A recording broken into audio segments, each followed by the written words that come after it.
Alongside Bronson Arroyo, first day here. You mentioned first time as a free agent, as a major leaguer, and 8 years with the Reds. You mentioned the attention to detail that you saw from the D-backs. Was there any one event in the process or any one person in the process that made you realize that about this team? Well, I just think talking to Kevin Towers and Kirk Gibson in just a one-day span, they made me realize that they actually cared what I knew about their organization. You know, other teams had called and, you know, just basically wanted to talk money.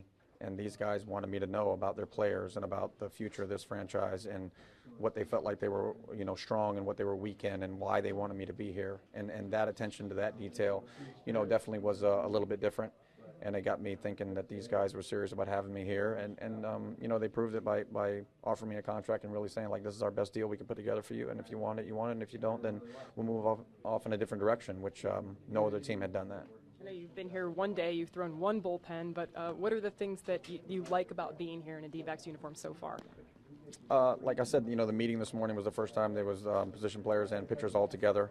I was running a little bit behind, so I just got here myself. And just the meeting they had, you could tell that there was no segregation between the front office and the players, you know, sharing everything, joking, laughing. You could tell these guys, you know, I've always said, you know, my manager for the last 5 years, Dusty Baker, I always felt that he was closer to being a ball player, very close to the players, understanding the things that go on outside of this game, the nightlife of the game, you know, family situations and different things. And it's important to have that because early on in my career, having managers in front office where everything was so segregated, you just feel like you're playing tug of war and you're not all on the same page. In order to win a World Series, everybody's got to be on the same page, and I felt like that was really paramount here.